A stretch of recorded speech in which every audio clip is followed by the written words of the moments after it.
ভারতের পশ্চিমবঙ্গের নির্মাতা অভিজিৎ সেনের প্রতীক্ষা শিরোনামের সিনেমা থেকে সরে এসেছেন ঢালিউড অভিনেত্রী তাসনিয়া ফারিন। গণমাধ্যমকে বিষয়টি নিশ্চিত করেছেন এই তারকা নিজেই।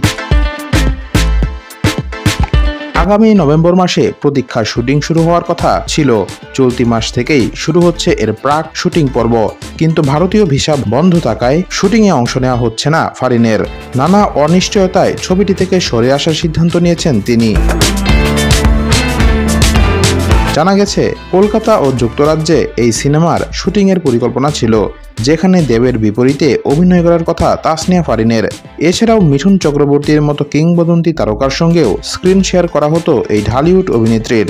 এ বিষয়ে ফারিন বলেন, নভেম্বর মাসে শুটিং শুরু করা না গেলে দেব ও মিঠুন চক্রবর্তীর শিডিউল পাওয়া যাবে না।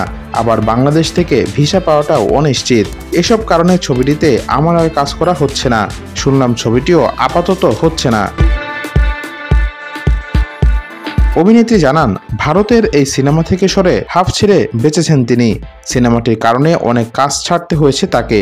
এরই মধ্যে ওই শিডিউলে নতুন একটি কাজ নিয়েছেন তিনি। এটিও একটি বড় বাজেটের প্রজেক্ট। দেব ও মিঠুন চক্রবর্তী কলকাতার বড় তারকা, তাদের সঙ্গে কাজের সুযোগ হাতছাড়া হওয়ায় আক্ষেপ হচ্ছে কিনা জানতে চাইলে ফারিন বলেন, কিছুটা হচ্ছে। তাদের মতো শিল্পীদের সঙ্গে কাজ করলে অনেক কিছু শেখা হতো, সমৃদ্ধ হওয়ার সুযোগ পেতাম। সামনে হয়তো আবার সুযোগ আসবে। অতনু ঘোষের নির্মাণে আরও এক পৃথিবী সিনেমার মাধ্যমে বড় পর্দায় অভিষেক হয় ফারিনের। এই সিনেমায় অভিনয় করে সেরা নবাগত অভিনেত্রী হিসেবে ফিল্মফেয়ার বাংলা পুরস্কারও জিতেছেন বাংলাদেশের জনপ্রিয় এই অভিনেত্রী।